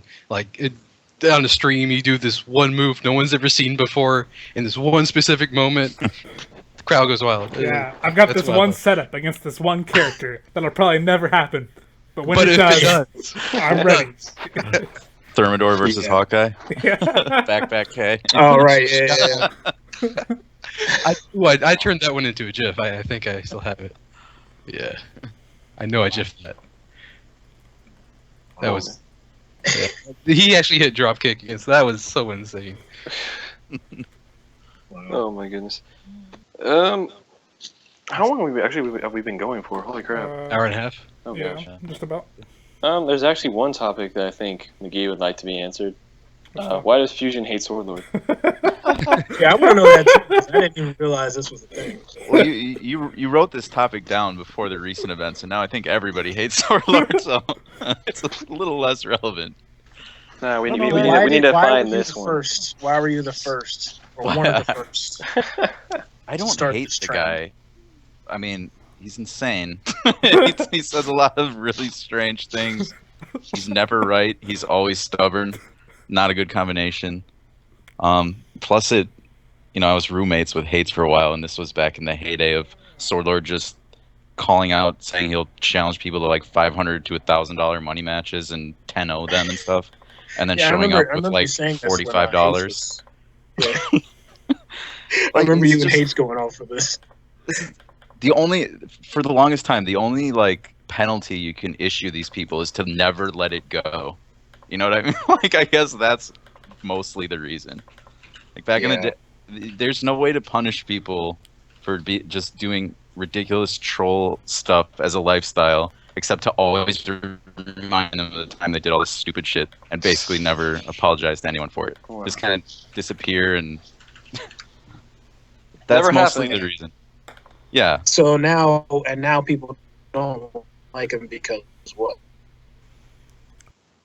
He's still on the same Sorry, train. Like he likes to just like disregard like facts and other things that have legit happened. And like he's like, oh no, that never happened. I'm still like the best. And like, oh, I know all the matchups. Like He was says almost- he's still the best.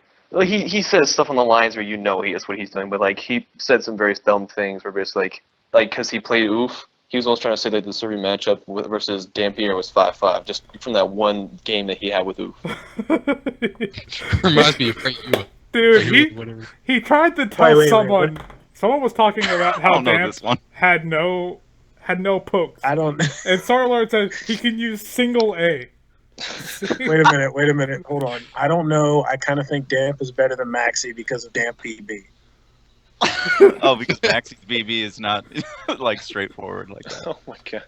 Gotcha. Huh. All right. Well. I Okay. don't know, it's weird. I mean, I've had a lot of interactions with him on Caliber forums, 8-Way Run, even YouTube comment arguments. And it's weird stuff like the other day I think we were watching PartyWolf's tournament, Yeah, we were. actually. Yeah. And we were getting into it again, and he's like, "What, Fusion? Who are you?" Anyway, I'm like, "What do you? We know each other. You don't even." He's like, "Anyway, I would like wreck you with Pyrrha or something." And I'm like, "What?"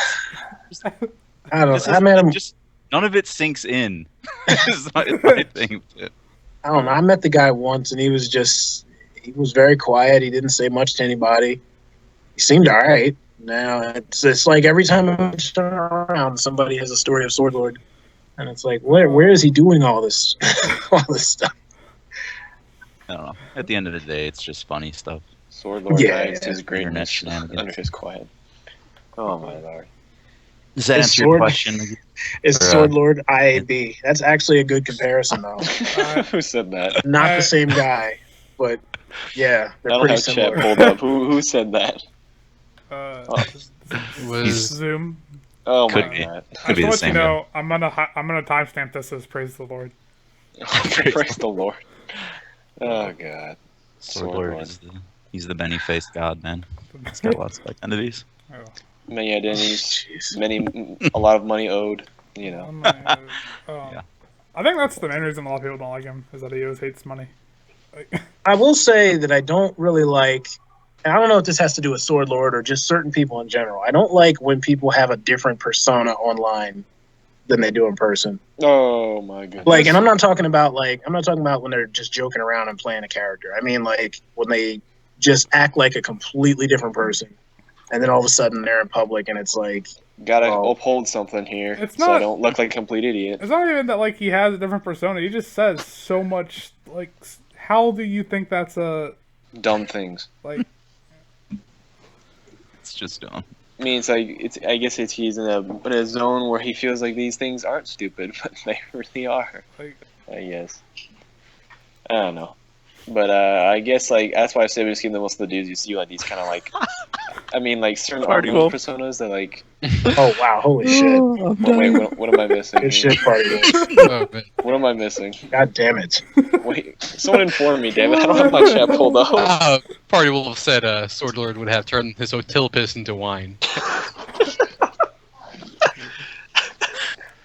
Wow. Holy Oh, crap! good story. That's a good. That's Wow, I forgot about Vile. He's kind of in that same category. Yeah, Except no, he's, Vi- he's a little more. Vile never goes offline though. That's the thing. Vile's He's worse, specifically like- online. Like he lives in his own little realm and fantasy where he is never lost and he is God and he. Vile- Yeah, is he trolling or is he serious? I don't know. He's I serious. He's honestly- dead serious. See, I don't know now because when I watched that video where he played against Xeph, and you hear him talking about his own matches, he sounds normal. So I don't know. He might be just doing a character for 8-Way Run. Well, Not- I don't know. Totally normal. He says that Xeph is the only person that's ever beaten him, and he hasn't lost in like 10 years. No, I'm talking about if you listen to his commentary over his match, he doesn't sound like what He you would does expect commentary? somebody who types like. Well, over his, he was just like he just filmed Were off you of his expecting TV. some big freaking kind of like accent to him? I expected him to sound retarded. Like no joke. I thought he would sound like a retarded person, like that's just out there. I'll be and- my throwing gun. But no, when he was just talking about his match, like, oh, he got me with this move, and you know, he was trying to avoid the ring. And it's like it just sounded like a normal, like sheltered dude. He didn't sound like what you would think from just what he typed. So it could be just a character thing, which still doesn't make it good. But you know, that's I guess I can respect that a little more. Vile played Party Wolf in like a 1st to 20 or something, or like a 20 game set. He won one game, and then and it was streamed too, and then he uploaded the one game as he like won. proof of him beating Party Wolf, and it was in the Oh, middle Party of, Wolf, yeah, I remember that. It was in the middle of the set too. It wasn't like the first game or the last game. Well, I mean, what's the name? What's the name does the same thing. Never Relent. Really? God. Yeah, never Yeah. will God. upload matches of certain The people. only matches he's ever uploaded on his channel are matches he's won. Yeah, but the difference is that Neverland doesn't think he has a Sharingan.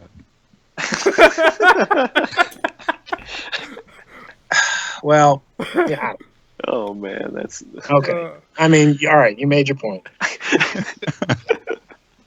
oh man. But I guess yeah, in that sense, yeah. But like, it's kind of weird. I think kind of like Neverland almost kind of lies because I swear I've seen like in like the Facebook group it's like, oh, I never care about an online win. But I'm like, then why do you post these matches of you winning though? Unless like you're like in depthly like actually like talking about them like what Jay does with his. But I mean like, I'm like you're not. You're just kind of posting the video if it's like, oh, I beat him. So it's like, wait, it was just a match I'm supposed to be looking at. Like, what am I exactly supposed to be taking from this? Yeah. I mean, I don't know. I mean, at the end of the day, if that makes him feel good, then you know, Pat on the back. whatever. Because like, if you play him and you beat him 16-3, and he uploads the 3 that he won, who really lost? Like, I mean, are you really That's a that good mad? Like, no, I remember. You know, I don't know if anyone remembers this guy, Neo Ramirez. I remember. Oh my god. Mira Ramirez. Okay, Make I him remember- safe because it's a hard input. no, he was playing. He played Soulcalibur 5 a little bit in the beginning, and he was playing Aeon at the time, and he was convincing everybody that Aeon was the worst character in the game by far. And this was after the patch, so it wasn't like pre-patch argument. And I beat him pretty bad. I don't remember the exact score, but he uploaded 2 matches and he won both of them. And this was back when YouTube, you could tag related videos. So whenever I uploaded a video, he would have like one of those video response things, and it would be a match between me and him that he won. And I'm just like, I can't even really be mad at this because like that was the only 2 matches he won out of set. So, like, I know it doesn't mean anything. It just looks good on YouTube. Look at my pretty matches. I won. Right. And it's like, all right, if it's that important to you, then okay. But more power to you. Dude, though, you had to mention Neo Ramirez, man. I think I'm the guy who brought him to 8-Way Run. Yeah, he used to be a guy I talked to all the time. He was like one of the guys I talked to on the mic all the time in Soulcalibur 4. He used to have like a hotel job that he played Soulcalibur at. The dude's really cool, talking to, but he's kind of a retard. I mean, he thinks Mitrugi's 2KB should be safe because. Oh wow! Okay. Even I know that's safe because it's a hard input. 2KB is a hard input. 2KB is a hard input. Oh no, Umbrella. Okay. He thinks 2KB should be safe on hit because you're hitting them in the face with a sword. Well, I can't be mad at that though. It is kind of dumb when you hit somebody with a move and you're punished. Like in general, that's just 2KB stupid. though. But I mean, I get it, but it's just the logic of it never made sense to me. But that what I'm thinking about. The worst part of 2KB is that it breaks guard. I hate that part. Oh yeah, I hate that too. Thank God for Just Guard. Sucks. It's to suck, man. Wait, who breaks guard with 2KB though? It doesn't matter. Triple J. Oh, there you go. Yeah. Oh, hey, I guessed right. Let me block this low. Oh crap, I'm dead. I guessed right and I'm dead. I mean, you got to Just Guard it in that case, I guess. Oh, you're referring to you're talking the second hit breaks your guard, not the first. Yeah. Okay, Yeah, he just gets the B follow up, and I'm like, oh well, he's now negative. Right. Just saying, like that's a weird choice of move. Like whenever your guard's flashing, I wouldn't go for a 2KB. I would kind of want just to go for that pressure, but I mean. Well, you would if you're trying to end the round. And it's like the last round. You would want to kill them instead of. Yeah, that's a good point. Yeah, that'd be the case where it would be used. Yeah. But, oh my goodness. Yeah. So, Menace wants me to talk about hold on. We have another topic that's kind of similar Okay. to this, so we can talk about Voldo shenanigans afterwards. But Okay. online versus offline. I mean, I don't know. Just online. But see, that's the thing. Like, it's a very broad thing. So I didn't really know how to phrase it into a specific. Xeph made a post about online a couple of days. Oh, I don't know if it was last week or not, but talking about how people will say online only players are bad simply because they play online only, and he said he basically only plays online. And I couldn't hear it. Hello? Internet. Yeah, you started cutting out, Mickey. Yo, robotic on me. Yeah. And, Same. rip. Am I still roboting? Hello?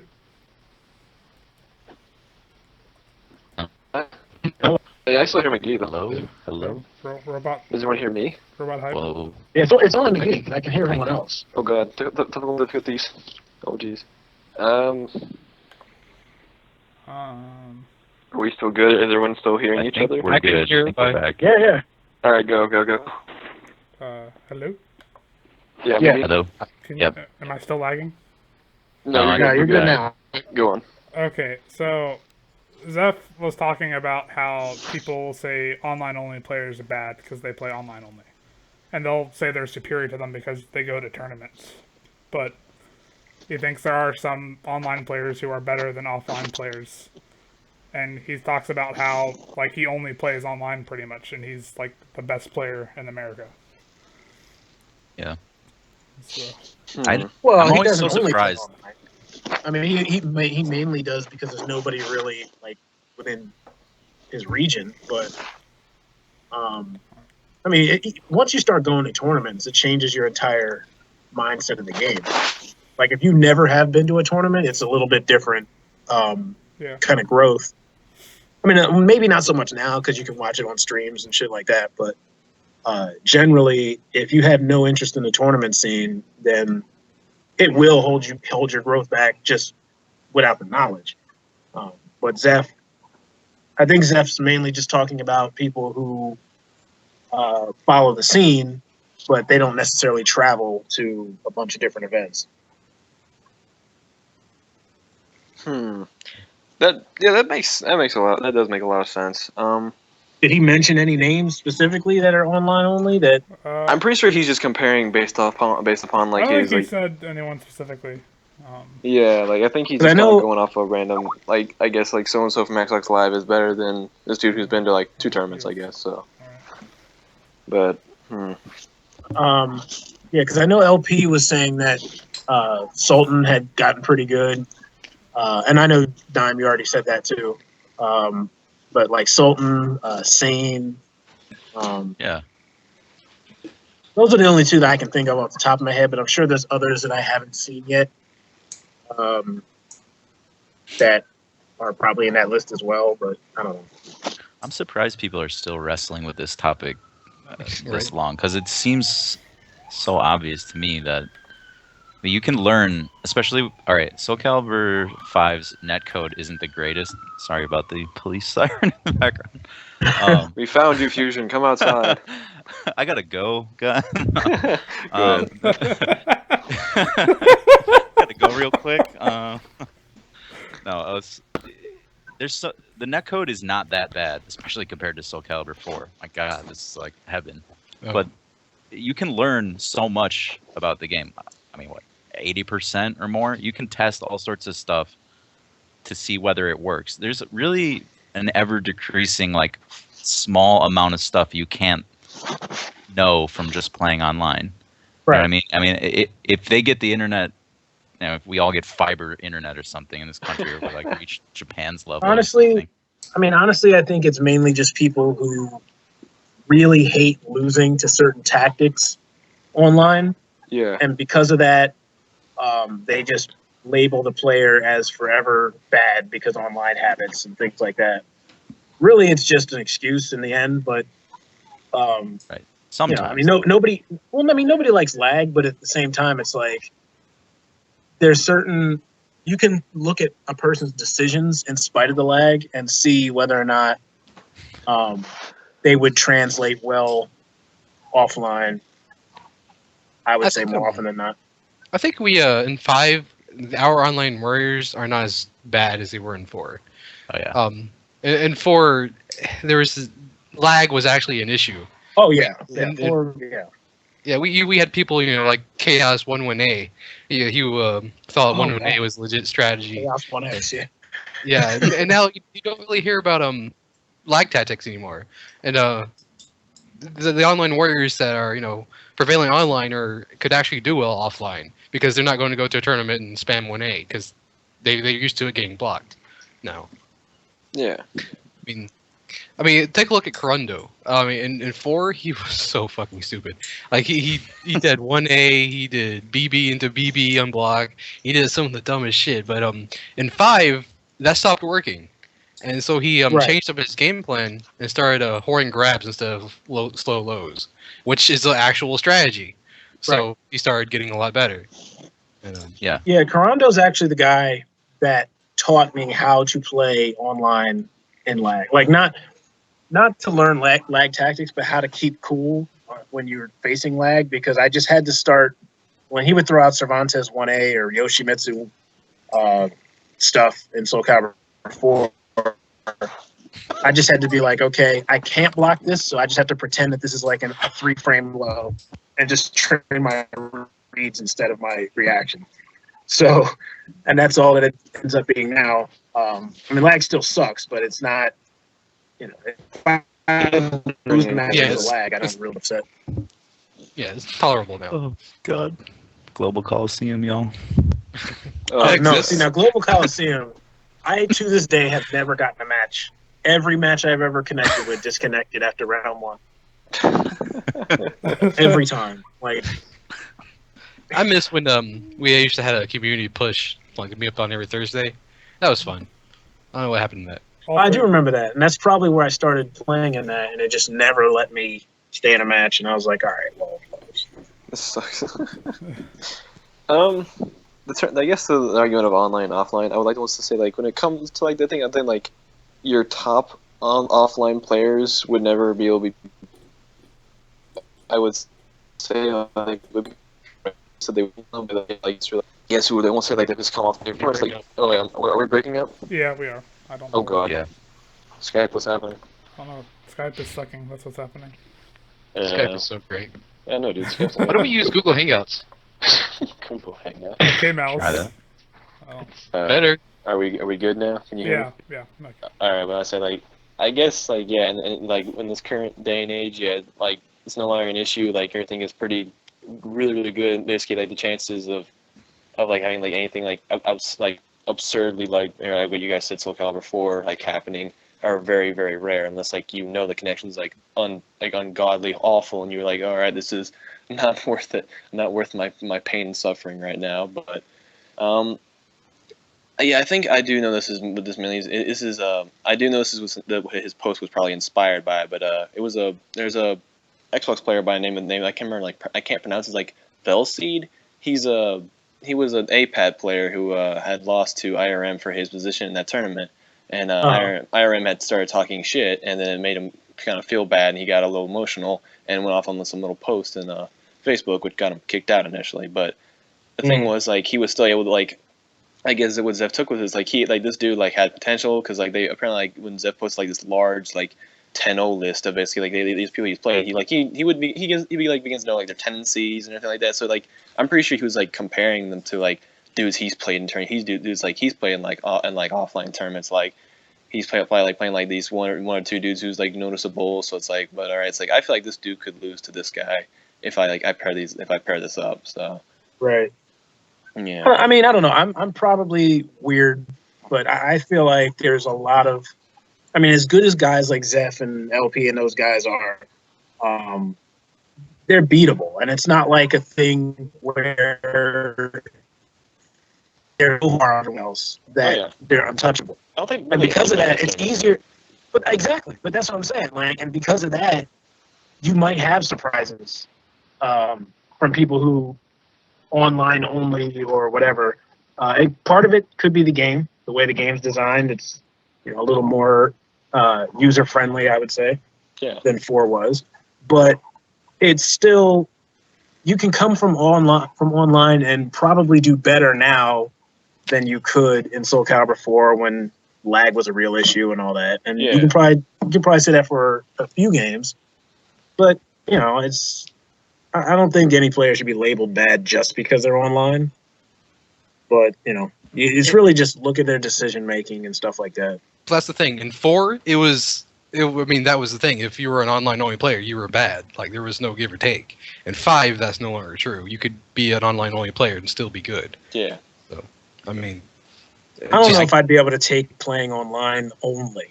Like that, I mean, I've been...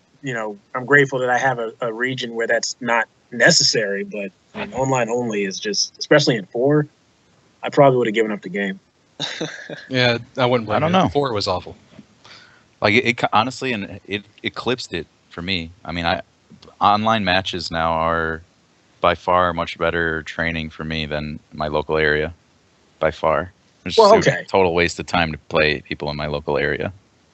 Would you be saying that based on like basically the guys in your local area, or basically you think that online would basically kind of offers like more like a thing where it's like stuff that you would not normally see and kind of things that basically like pop out of nowhere that basically like, hey, this might work just because like they're just messing around, they're doing like I guess a certain thing of moves or however. So like it's the mind games. Like people deal with my bullshit a lot better online than the local people deal with it. So.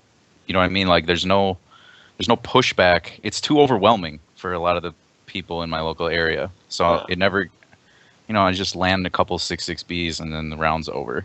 Right. Whereas in other online, I can still land and then I get Astaroth thrown once and then, endless wall combo and I'm dead.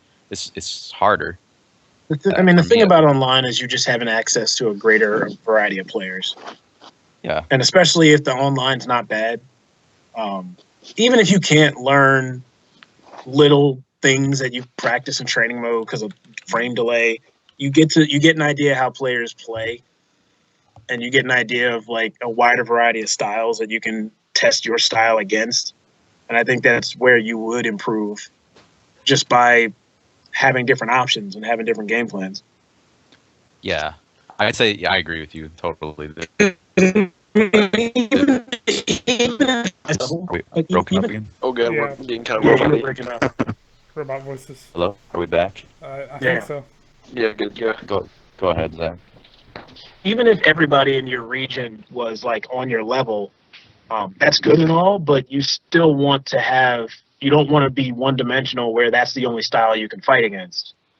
Yeah. Like if you had, one or two guys that you play against all the time. So that's where online would help if it's good enough to, tolerate playing, of course. But I think You're that's constantly really getting- true. That's very true because I remember back in the offline only days, you could train against let's say Zhonghua or whatever. Your local Zhonghua, it plays a little bit, has some different habits, different than other Zhonghuas, and even if they're more skilled, you could always run into another maybe lesser skilled Zhonghua that just plays different, and you might get blown up. It was I'd seen that happen. It's weird. Yeah, it's happened to me.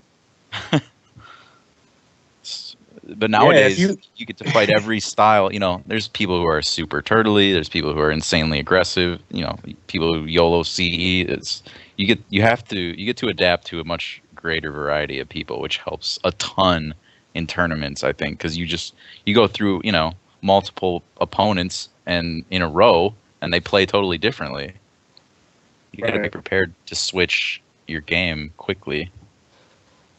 Yeah, it just shows you where you can apply certain strategies and where you can't. One person you might find one person online who never ducks into your 6xb. It's like, well, what do I do if nobody's ducking? I can do this and whatever. But all your local guys, they know you so well, so they start ducking in places where others don't. So, it's a entire different mind game. Agreed. Yeah. I'd prefer a local gameplay than to online though, just because if you have a local trading partner, you can teach each other where your holes are. That makes it harder for you to win. And so when you run into those matches that like a tournament or whatever against someone from the other coast that knows your character, you know what to do when they know your strategies. Yeah, well, it's definitely more fun offline. Yeah, definitely. But I mean, that all depends on who you're playing with, though, because some people just keep their stress to themselves, and it's just like, I know I can body this guy, so I'm not gonna. I'd personally rather play the same guy 100 times than fight 100 different people. Really? Yeah, I'd rather, because I like to adapt to how my opponent plays rather than try to adapt it in one game. Yeah. Take time. Go ahead. Oh, I was done. I mean, although despite what I just said, I totally miss having like a nice local community where everyone's kind of, roughly the same skill level, because it is a lot of fun, and I still like sessioning with just one person that we can have some give and take for a while. That's the most fun to me. I actually don't care so much for tournament matches. I think it's, as far as enjoyment goes, I mean, everybody views tournament results as like the end all be all, but not only do I kind of respect the money match outcome a little more between people, it's just more fun to me because people open up their game a lot more. I mean, if you play for a long period of time, you got to make changes, and you really get to see who's going to adapt and whatnot. That's the most fun to me. Yeah.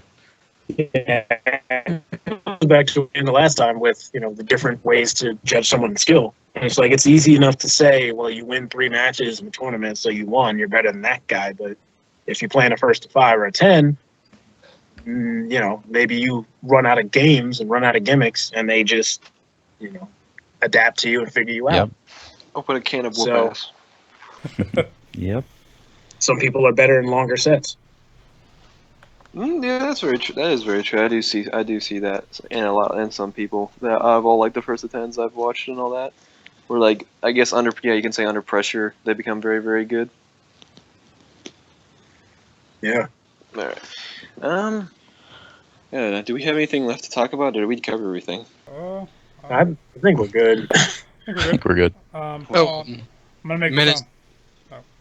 Sorry, Menace did want me to mention one thing. All He right. did want me to talk about one thing. At final round. Okay. Yeah. During my Menace and Mine's match, whatever. It was Aeon versus Voldo, and he hit me back turn with the Aeon CE twice, and I punished it on hit each time. The reason for that is Voldo wakes up faster back turn than any other character in the game. If it's face down on the ground, face down, feet towards, he wakes up faster. Oh wow. Okay. Especially in the especially after Aeon CE, because it just takes so much time to recover. Because I don't know why, but there's just the instance where you can just Ukemi guard it. Voldo doesn't have to do that. He can just wake up with the Rising B and punish it on hit. Oh my god. And another Wow. situation, Voldo's back roll, because it's technically his forward roll. It for some reason is the fastest one in the game and more evasive. And so another Aeon 50/50 is after a 1B Brave Edge, he can do the unblockable roll to catch takedowns, or he can do a 1A to catch Ukemis. Voldo can back roll it. He's the only character in the game that can back roll the entire 50/50. Huh. And that's Wow. because when he's face down, he's front turned. That's my best guess as to why. So that's So why. if you tech roll that, you get a free something. Yeah, if you back roll the unblockable, he gets a 1B pickup. If you back roll a 1A, you get whatever you want. Wow. Okay. Well, I mean, all I get is a crybaby. That beats both options. Oh yeah. Partisan, he I don't know if you've talked to him about it, but he hates them because it's stupid. It gives you cancer. I don't blame him. It dodges everything in the game. I mean, I've back rolled Oprah 66B with it. I've back rolled everything that's meant to kill back roll. I've back rolled. So I guess that makes sense now why Sporco was able to back roll so many of my grounded setups. I didn't even know that was a possible thing. Voldo sucks. Voldo's amazing. Voldo is the best. Voldo is the best. Need the down He's like and stop accidentally whining. the best. Well. Oh, please, yeah. Well, I'm not going to go into that now. It's way too late for that topic. But Should we conclude our cast? we can save that. We can save that for next time. I'm gonna do some shout outs to stuff real quick. Jimbo's doing this thing called Fanfiction Theater, where he reads fanfictions that are submitted. It's pretty godlike. Oh my god. You should check it out. Like real fan fictions or stuff that he Submitted ones. writes on 8-way runs. Like he does some that he chooses, and then people can submit some that he'll read. But not from 8-way run, though. I don't know if any of them are from 8-way run. Not like the Alex J fanfics. I don't know if he's read any of them yet. I haven't either, but I mean... All right. Anyway, you guys should also go to Summer Jam 9. That's in August sometime. And TFC. And TFC. And just so you guys know, for some of this out there, I'm accepting all Windjammers When money is matches TFC? at TFC. How do you know where TFC? You were there last year. He said when. I said, when is TFC? September September 11th till 13th. Does it Oh, have it's any in September. Yeah. Oh, okay. But last time was in October. Yeah. All right. Yeah, so go to those. Does TFC have pop bonuses? Popeyes? No. We have the other thing called Bojangles. No, pop bonus. I don't know if they've pop announced bonus. them yet. But Soulcalibur is free entry though right now. So yeah, I thought we had $300 up on the thing. I remember Big E saying something about that. yeah, there's 300 in the pot right now. 9/11 weekend. Okay. Book your flights. Yeah, I know. Oh, That's fucked It's up. not done. Okay. like the irony in the title of that tournament is. Oh man. Anyway. But yeah, come to TFC. Yeah, don't be bummed. Thank you for Okay. watching Spectator Cast number 10. Yeah. Yeah.